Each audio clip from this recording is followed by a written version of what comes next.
पानी पूरी खाएंगे? पानी पूरी को दिल्ली में गोलगप्पे कहते हैं, लखनऊ में पानी के बताशे कहते हैं, और ये होते बहुत स्वादिष्ट। अब आप सोचेंगे दिमाग तो नहीं फिर गया है कि क्या है 8 बजे के कार्यक्रम में ये गोलगप्पे रखे हुए हैं सामने।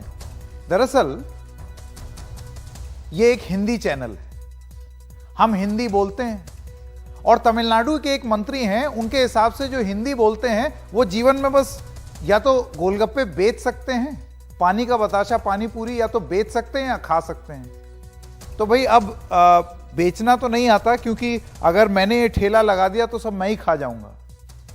तो हमने सोचा आज इसको खा ही लें, क्योंकि जब इतने प्यार से तमिलनाडु के ये जो हायर एजुकेशन के मंत्री हैं, उन्होंने हिंदी बोलने वालों को ये बताया है कि वो पानी पूरी ही बेच सकते हैं, तो ठीक है, बेच तो नहीं सकते, कम से कम खा ही लें। ये कैसी हायर एजुकेशन है तमिलनाडु में? ये कौन सी शिक्षा दे रहे हैं?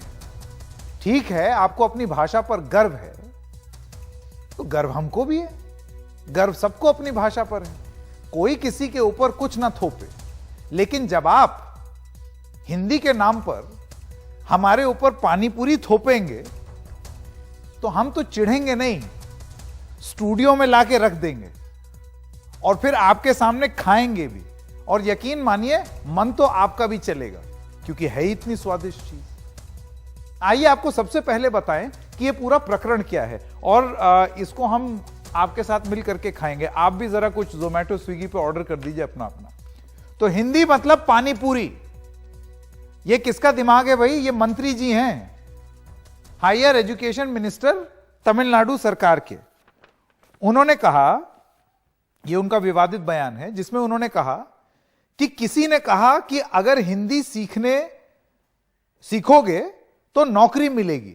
ये वो एक भाषण दे रहे थे जिसमें उन्होंने बोला हिंदी सीखोगे तो नौकरी मिलेगी। क्या आपको नौकरियां मिल रही हैं? ये उन्होंने सवाल पूछा।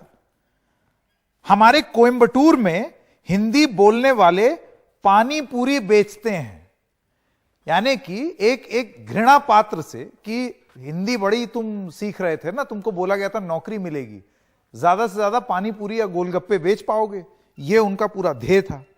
जो लोग हिंदी बोलते हैं वे छोटे मोटे काम ही करते हैं। अंग्रेजी अब अंतर्राष्ट्रीय भाषा है, भाषा के रूप में हिंदी से कहीं ज्यादा अहमियत रखती है अंग्रेजी। हिंदी को अनिवार्य नहीं, वैकल्पिक होना चाहिए। चलिए, यह पॉइंट एकदम 100% 100% हम इससे एग्री करते हैं कि अनिवार्य नहीं होनी चाहिए, कोई भाषा किसी दूसरी भाषा पर थोपी नहीं जानी चाहिए। लेकिन मेरी भाषा तेरी भाषा से अच्छी, यह वाला भाव अगर कोई अपने मन में लाएगा तो वो क्या ठीक है, और वो भी खास तौर से अगर कोई मंत्री अपने अंदर लाए। ये तो ठीक वैसे ही होगा कि यहां दिल्ली में कोई तमिलनाडु के लोगों के लिए बोले कि अगर आप तमिल बोलते हैं तो फिर आप डोसा ही बना पाएंगे। सोचिए कितनी गंदी बात है, कितनी खराब बात है, और इसकी बिल्कुल भर्त्सना होनी चाहिए, इसकी निंदा होनी चाहिए इस तरीके के बयान की। ठीक उसी तरीके से क्या इस बयान की, जो मंत्री जी ने जो बयान दिया, इसकी निंदा नहीं होनी चाहिए, इस पर उनसे सवाल नहीं पूछे जाने चाहिए। हालांकि क्योंकि उन्होंने पानी पूरी बोल दिया तो मैंने लाके यहां रख दिए।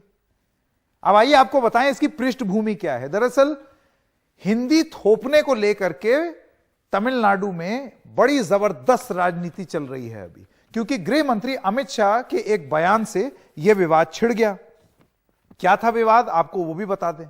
उन्होंने जब यह चीज बोली, हिंदी को अंग्रेजी के विकल्प के रूप में स्वीकार किया जाना चाहिए, यह उन्होंने एक बयान दिया। इसी के बाद ये हिंदी और तमिल और रीजनल लैंग्वेज, इस सब की बातचीत शुरू हुई।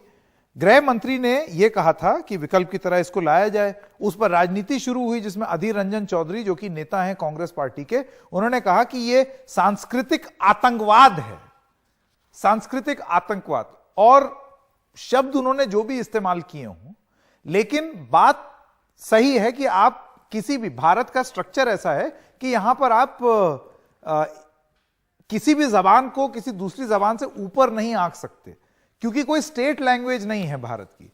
हिंदी बोली जरूर ज्यादा जाती है, लेकिन इसका यह मतलब नहीं है कि वो वो किसी और जबान पर हावी हो या उसको सेकेंडरी लैंग्वेज बना दिया जाए या नेशनल लैंग्वेज बना दिया जाए। एमके स्टैलिन जो कि मुख्यमंत्री हैं तमिलनाडु के, उन्होंने कहा कि हिंदी को थोपने से देश की एकता पर असर पड़ेगा। चलिए, यह भी उनका विश्लेषण है, इतनी बात कह गए वो ठीक है। उसके बाद पिनरई विजयन जो मुख्यमंत्री हैं केरल के, वो कहते हैं विविधता में एकता के लिए जाना जाता है भारत, स्थानीय भाषाओं को कमजोर करना उनके एजेंडा का हिस्सा है। ये वो आरोप लगा रहे थे भारतीय जनता पार्टी पर।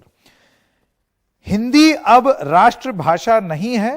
अगर हिंदी राष्ट्रभाषा नहीं है तो आप अपनी फिल्मों को हिंदी में डब कर रिलीज क्यों करते हैं? अब अगर आपको याद हो, ये दोनों वो वाद विवाद था जो कि किच्चा सुदीप और अजय देवगन के बीच में हुआ था।